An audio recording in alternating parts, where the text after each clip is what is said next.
taste. I mean, I would. You would have taste if you had time? I don't think that's how taste works.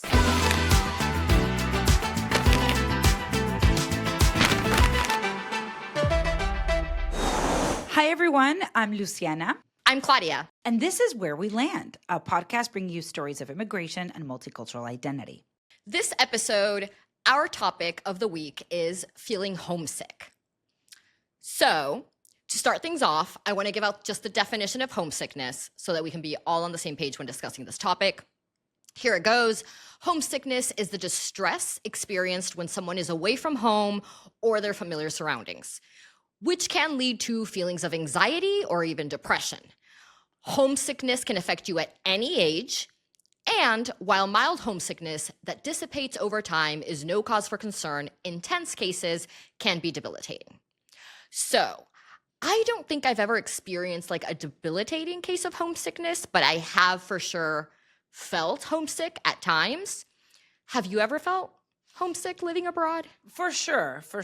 I think at different moments, I think more so in the beginning, although there will be moments where it's like, maybe more fleeting where you're just like, oh, I kind of just, miss a little something.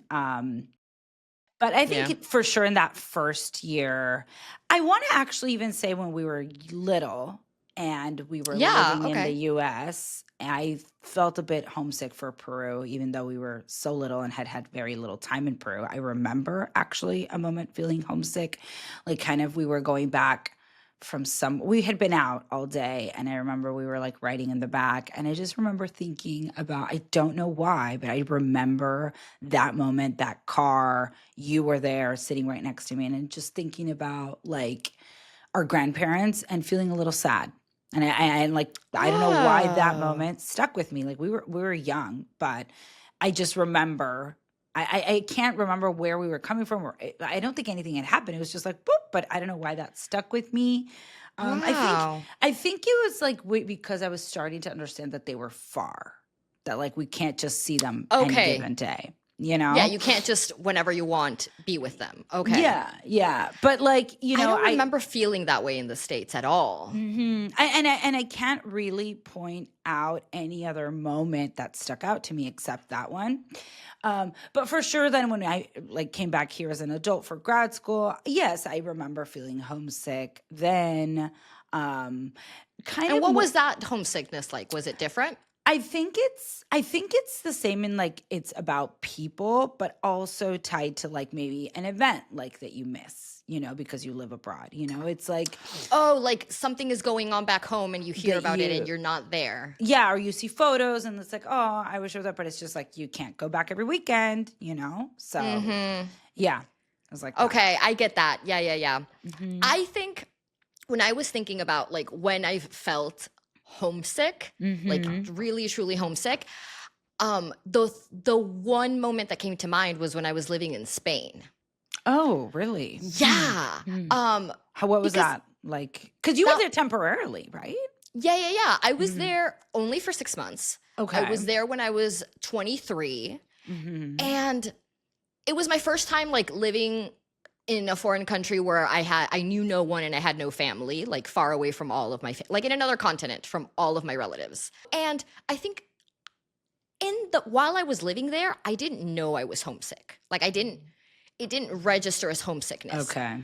It's only now when I'm sitting down and I'm like, oh, when have I ever felt like homesick or when, like sad or missing things or people. Yeah. And Spain came to mind because in Spain, when I was living there, I used to do this thing, which I now know that it's a coping mechanism I have when I miss people or places.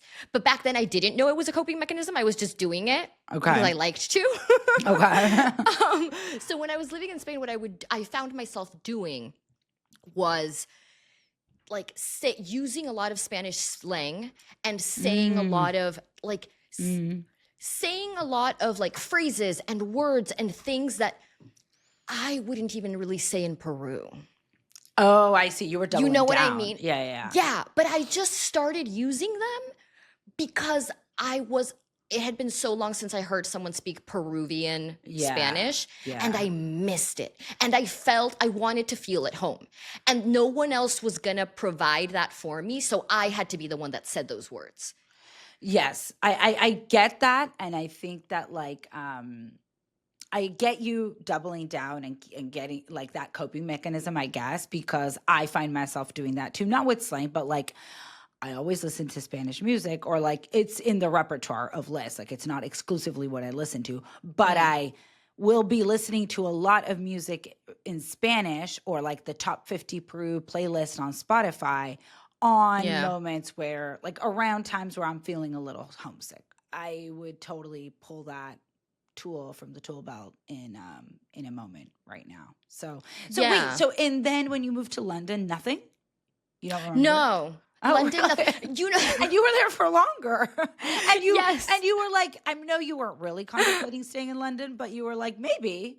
No, but I think this is the thing with Spain. I think that when it's a country that is so completely different from Peru, like the Mm, UK, when you go to the mhm. UK or you come to the US, it's so different from Peru. There is no familiarity and overlap with the familiarity of Peru that whenever I go to the UK or I go to the US, when I've moved there, I've always been like, clean slate, new Right. thing, new culture. Let's get out there and see what this is all about. But with Spain, when I got to Spain, I started off feeling that way, like, ooh, new place. But there was so much overlap because Peru Yeah. was a Spanish colony. So there is some overlap in our culture where I was like, wait, this is familiar enough that it's constantly reminding me of Peru, but it's not Peru. Yeah. So Yeah. I'm always feeling that homesickness. Versus when you're in the UK, you're like, this never reminds me of Peru, so I'm not even thinking about it, you Yeah. know? Yeah. But in For sure. Spain, we're constantly speaking Spanish, and I'm constantly being reminded that this isn't my Spanish. Mm, And I was okay. like, and I miss my Spanish, and I miss these words that I never use, but I just miss them. I miss hearing them. I miss because they feel like a little blanket of familiarity and home. Yeah. And I actually didn't, like I said, I didn't register it as a coping mechanism when I was doing it. Right. Yeah. I only discovered it was a coping mechanism like much Later in later in life. life Yeah. I mean, when and that makes sense because you were young. Like you kind of are just like doing things. I think that also yeah. the fact that it was the first time that you were alone, I bet that was Yeah, probably that was probably a big deal, yeah. because I think the first time that I did it, when I moved alone, like without any other connections, I moved to Mexico City right out of like it was my first job right out of college. Mhm. And I felt homesick there. I did. Like I knew this is, and I think Mm. that that was probably the most homesick. And it's just because you're like figuring it all out on your own. And I mean, there I didn't have any. Everyone spoke Spanish, like, but that wasn't it. It wasn't that like you guys are sort of the same, but it's different. No, it was I think doing things alone, not having your support system Yeah, for the first time. So that's then when big. you do it again, you kind of like, I know this drill, I know how it goes, and you can miss things, but I don't think it's hit me again in that way, you know? Yeah, And same. so Same. I think that it's really like it boils down. I guess what you and I have in common from those experiences is that it was like for both of us, the first time that we did it was the hardest and led to more homesickness, you know? Yeah. That first time real I think you really landed on something there of like that first time is always going to be tough. Yeah. And I think that, like, I wonder with time, though, like the homesickness kind of changes, right? It's like maybe you're not missing so much like a support system, but just like more like people, I've talked to a lot of people that have been abroad now for 20, 30 years. And Mm. they're like, I miss the group of people that were with me. For example, my father-in-law, he's immigrated to the US when he was in late 30s. And he's been here, he's in his mid 80s. And so Yeah, wow. he misses those people that were with him in their 20s, like where in your 20s, you discover yourself, you find who you are. He was Right. in medical school. You were in like the trenches of like medical school, going through those late nights studying, Yeah. and he's like, those people, like we had this community and they're forever, like they're so far. And I miss, like I've built relationships throughout my life, but I've missed those people that were such a core part of that life, of that moment in time. So I Yeah. think that like sometimes I do find myself missing like the homesickness is really the people because even like the food, yes, I mean I miss it, but like I can kind of get scratch that itch here a little bit, but it's really like my homesickness is the people being surrounded by that. I feel like, and so that's Hmm. changed with time. Yeah, yeah. I feel that too. I feel that it has changed. Like that very first experience in Spain, um, being by myself, that one was, it wasn't even about necessarily like the food or the music or the culture. It was more just of like, oh, I'm on my own in completely new surroundings and I want to feel familiarity. And Yeah. for me, there's something, I think we've talked about this before, like there's something between me and language that Yeah. is very comforting for me. So Hmm. obviously I turned to phrases and speaking Peruvian Spanish. But yes, it did change. Now that I'm older, it is the people. It is Yeah. people that I miss. It's no longer like, oh, I need comfort. Let me speak in Spanish or let me hear like Peruvian music. It's more, I really miss certain people. And my coping mechanism Hmm. is the Hmm. same one. It's Okay. except now I'm not like looking to speak in Spanish. What I do is I start saying things the person I miss used to say all the time. Oh, that's Yeah. very specific. Well, for example, like if I miss family, I'll just start like saying our internal family jokes, to Like, friends here. oh, okay, okay, okay, Like I okay. will just use them. And I I was like, to noticed yourself on the to street. myself out loud, talking to recreating family dinners by myself in my dining room. No. And you switch from one chair to the other, and Yeah. you. I run around the table acting out every part. No. That would be insane. This would take a Um, left turn real quick if that was the I would need to answer. be committed, babe. You would have to come to New York and be like, I think Claudia needs to go somewhere. But no, what I do is like I noticed I started doing this first. Once again, it all goes back to dad. So I started doing it when dad passed away. I noticed that I started saying a lot of telling his jokes, Yeah. his really particular dad jokes. I started telling them to friends whenever I would miss him. I would just be Mhm. like, I miss dad. He's not here to tell me his jokes or say his dumb little one-liners. I'm going to start saying his dumb little Yeah. one-liners to friends Hmm. just to feel him around, just to feel him close. And I do that now with whenever I miss any, like there's certain, like from my Model UN debate team friends, there's Hmm. certain phrases, there's certain words we would always say. There's a certain lingo that we had when we spoke, and it was debate lingo. It was nerdy as fuck. But when I miss them sometimes, like Right. I get that. if I'm on WhatsApp, I will throw out that lingo just because I miss them. And For I'm like, sure. For sure. know? I So totally get I that. I do that totally a get lot. that. I do that when I'm missing certain people. Can definitely relate. I do that as well. I do think that like if I miss friends, I will reach out to friends. I will send them a voice note. I will Yeah. text them. I don't like necessarily going like, hey, I miss you. Sometimes I do, but it's like, oh, hey, how are you doing? Just like, oh, I want a little bit of that, right?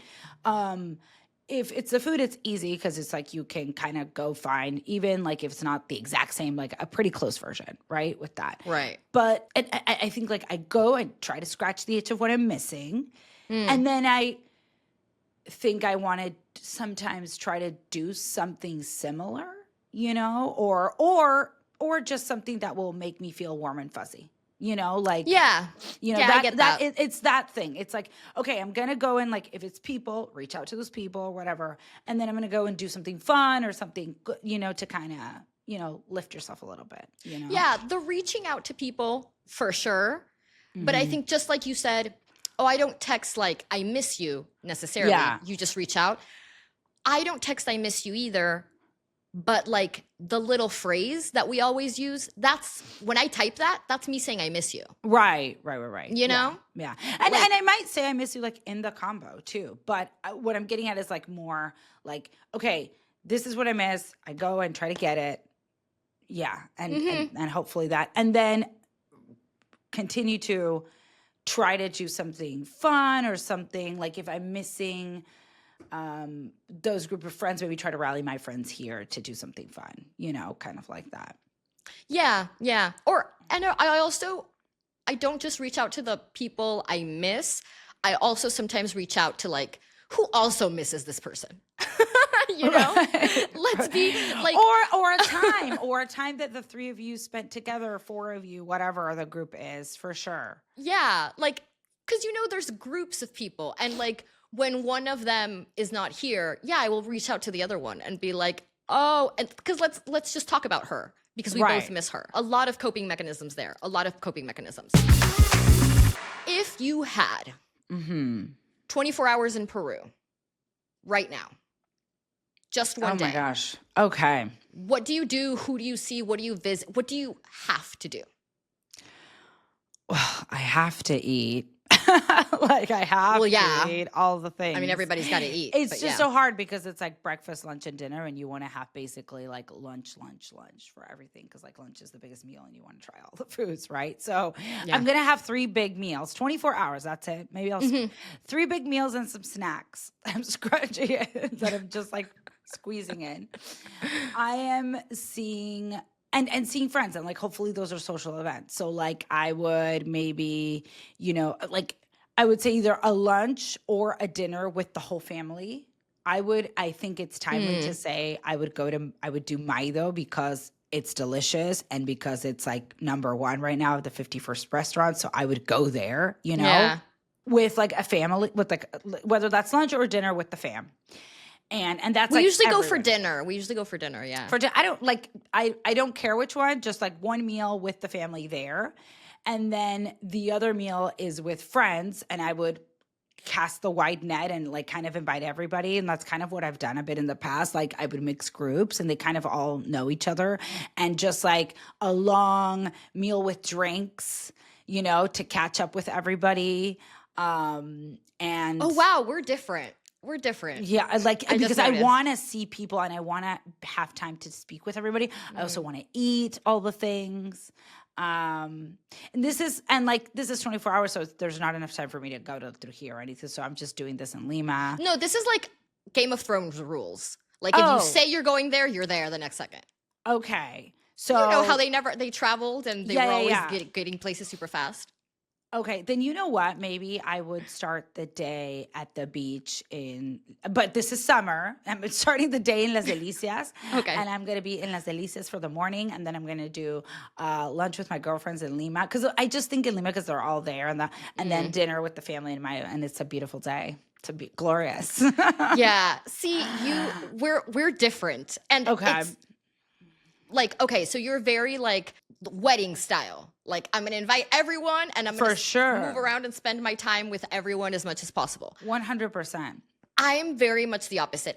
In my head, I'm breaking this day up into like little groups of people.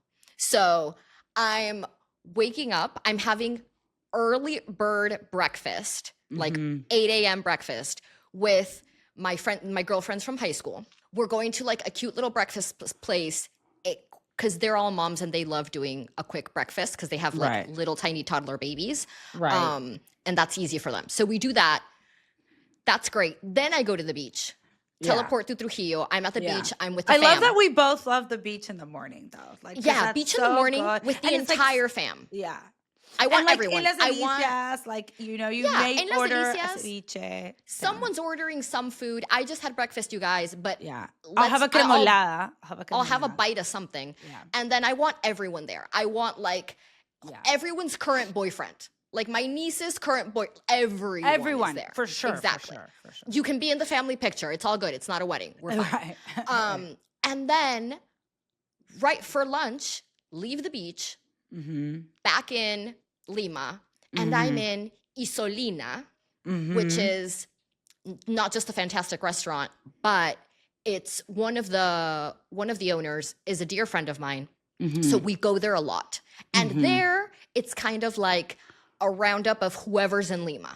Right. There we do because we have a large friend group. Like so see, that's similar to mine too. But I'm not mixing groups, just from our group.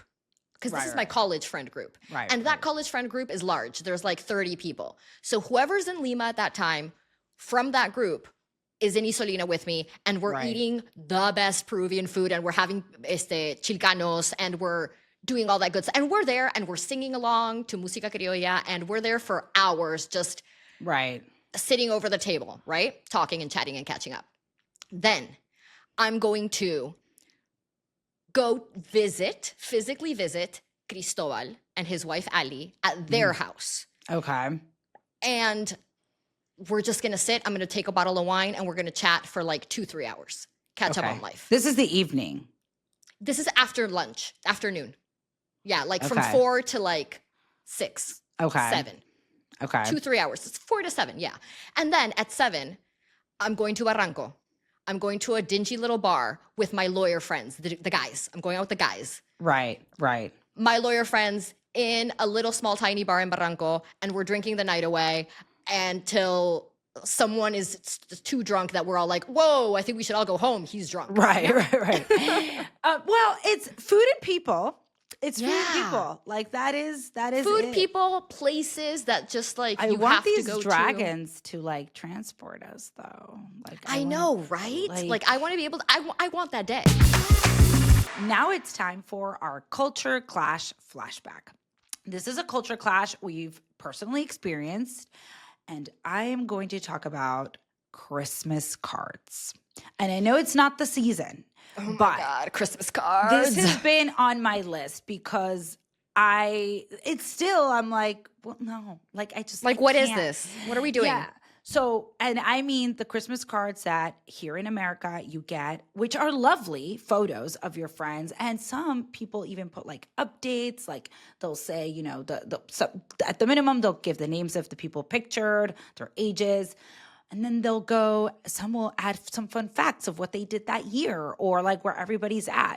Okay, this is what I don't understand, and you need to explain it to me Mm-hmm. because I feel like you are in that world where friends of yours will do this, Yeah. and I just have no contact with that. I've never received one of these, but I've heard about them, and I've seen that people are very particular about them. Yes. Yes. And It's I a need to whole thing. understand It's a what whole it is. thing. Is it like posting on Facebook about your life? What is it? Like, What is the so- objective? So, and the culture clash is that this is just so foreign, and I can't bring myself to do this because it would just feel so foreign. Like, what am I even doing?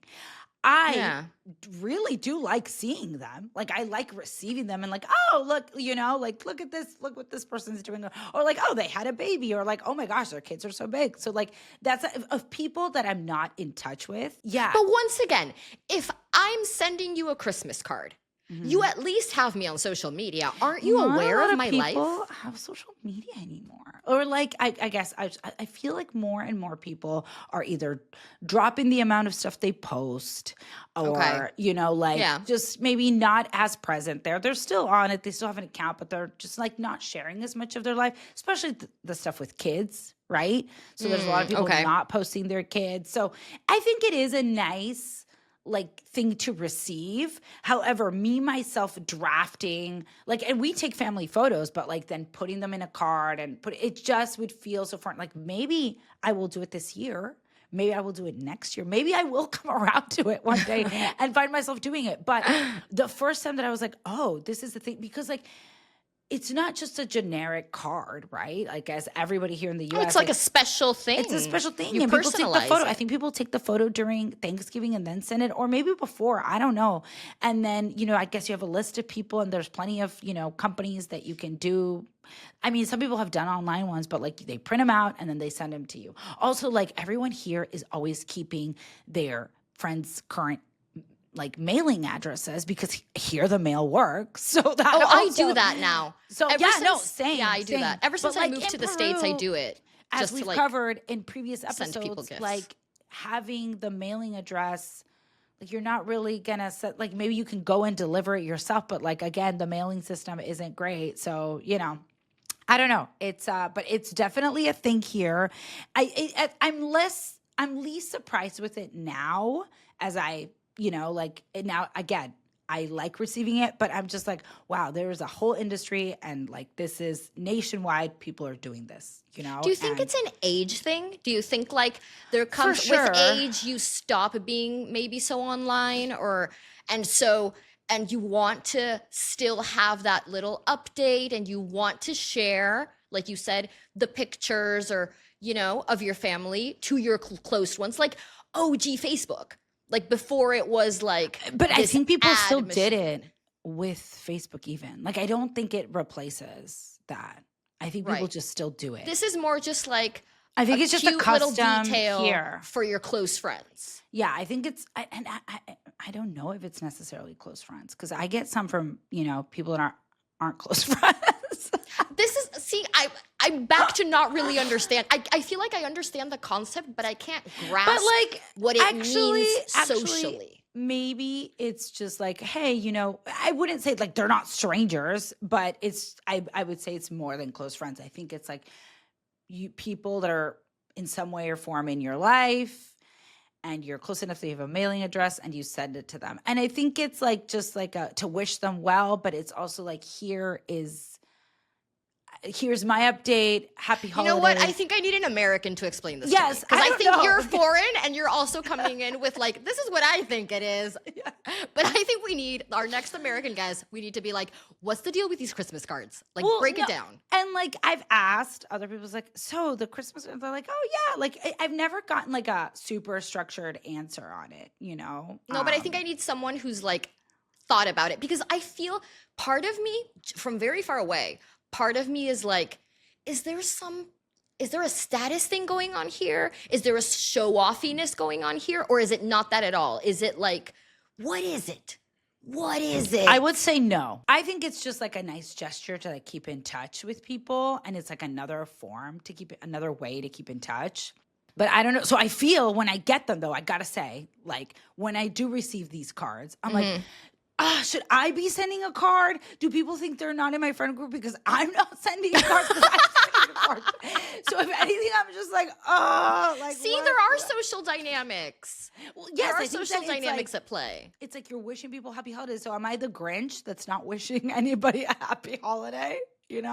I think we're walking blind, and we need to Yeah. be guided through this, and Yeah. we're not going to solve this here But right yeah, now. for sure. But culture clash for sure. I think like no Peruvian would ever Big culture do clash. this. Yeah. So I don't know. No, in Peru, the only people that send Christmas cards are companies. Companies, yeah, you get like your corporate, like you get a little gift basket. Like not everybody, but a lot of companies give gift baskets. They give you a turkey.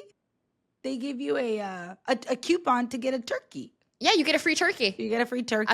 A big old bird. Yep. It's part of like the, a lot of people like count on that. That's like that's how I'm going to feed my family for Christmas. That's how I'm going to make Christmas dinner. It's like my company's giving me this turkey and then and this sometimes gift a bottle of basket champagne with goodies. So Yeah. no, it's that's.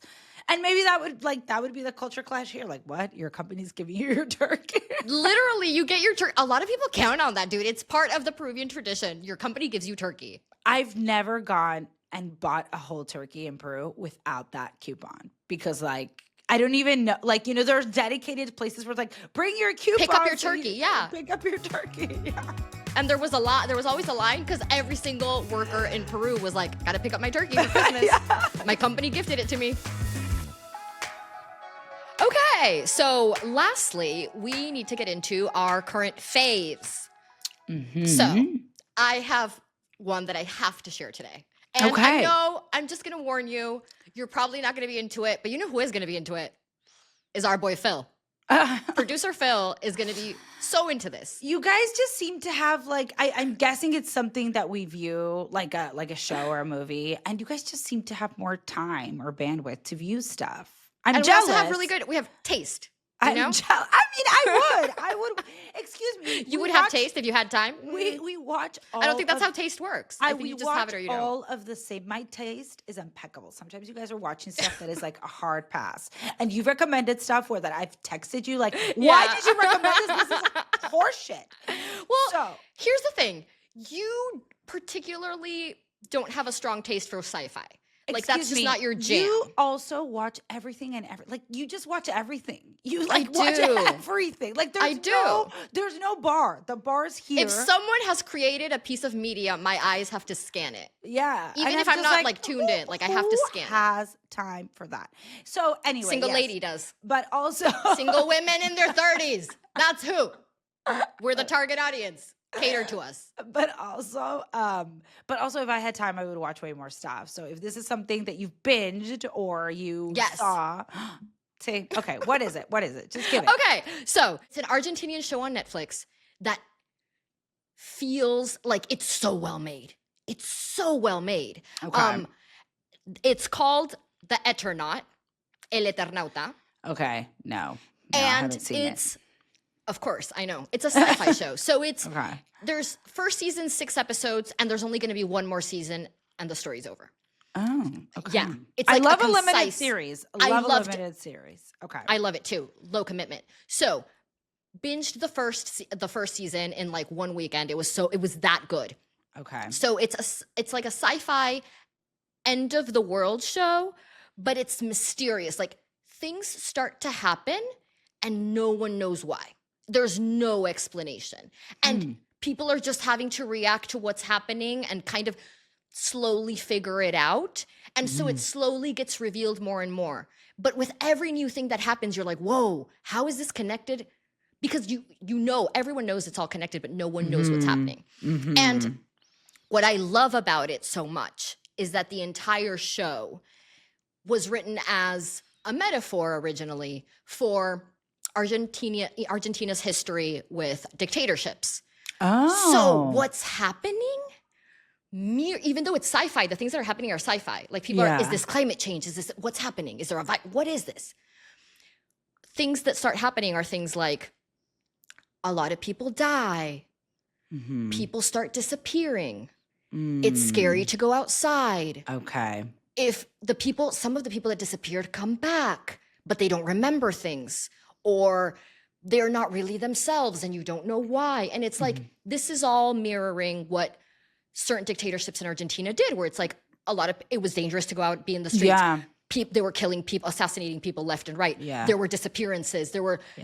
So all that is happening. Dictators worldwide, but like I feel like anyone who's kind of, Yeah. And so it feels kind of like if you're a fan of sci-fi shows, like it feels like the 3-body problem mixed with a little bit of The Last of Us mixed with like a sprinkling of Andor, because there is all that political, all those political undertones are there if you want to pick up on them, which I love. And the other thing I really liked, all the main characters are like firmly middle-aged. Like they're in their 50s. And these are people with life experiences who have seen things, who are aware of things, but there's no like 30-something-year-old hot dude who just happens to be really jacked, so he's gonna kick ass in the apocalypse. No, that's not, these people cannot kick anyone's ass. Right. Like they're there just like trying to figure it out, with what we have, how can we, and it feels very real. It feels like, oh my gosh, what could happen. See, this is what, like, I really want to watch it. I just need to carve out The time, actors but I are so really, good, really Luciana. wanna It stars Ricardo Darín. I don't know if you remember him. He's like this really famous Argentinian actor. Okay. I mean, I love that it's Argentinian and that you said, like, when I see something from Latin America that's like well made and like captivating, that can really, I know, you gotta support. both, You gotta support 1000%, and also just like extra excited. But also, this sounds really, really up my alley. It is. I love the mystery aspect of it. You Yes, never I know love right anything away. with a little bit of a mystery that makes you connect. Love it, love it. Okay, see, I've my list is just getting longer of stuff that I have to watch. Well, like I always say to you, if and when you see this, you need to call me the second you finish, because we need to talk about all the things. I feel like I'm just gonna keep like a text chain with all the shows that you and movies that you add. Yeah, so but you always see them like a year later, and you're like, I "Have know. you seen this new show?" And I'm like, "Bitch, I was talking about this a year ago." I have a 15-month-old. Anyone who has a 15-month-old will get it. Will side with me. Will be like, yeah, and an almost 4-year-old. So this is like the bane of my existence, but also like one of my favorite things about you, because I absolutely adore your kids. I think I've made it perfectly clear that they are my favorite members of your family. Like I go to your house to see them, not your or your husband's asses, right? Right. But at the same time, they're keeping you away from me. They're keeping. I know. They're creating a distance from so many things. Like there are just so many things that you just have to chop off because this is the amount of time that you have, and kids have come in and taken so Tell much of me it. about it. So, Yep. you know, the TV shows and the movies are the first things to go. You know? Well, you know what? I'm not going to complain. I'll just patiently wait for you to watch it. And then when you finally discover it 2 years later as a new show that you just stumbled upon, Yes. I'll talk to you about it. Yes, there we go. There we go. I will call you in 2027 and tell you I finally watched The Eternaut. It was great. That wraps it up for us today. Subscribe so you don't miss the next episode, and check us out on Instagram at Where We Land Pod. Hasta la vista, babies. Bye. Oh, I said bye-bye. Ciao, ciao.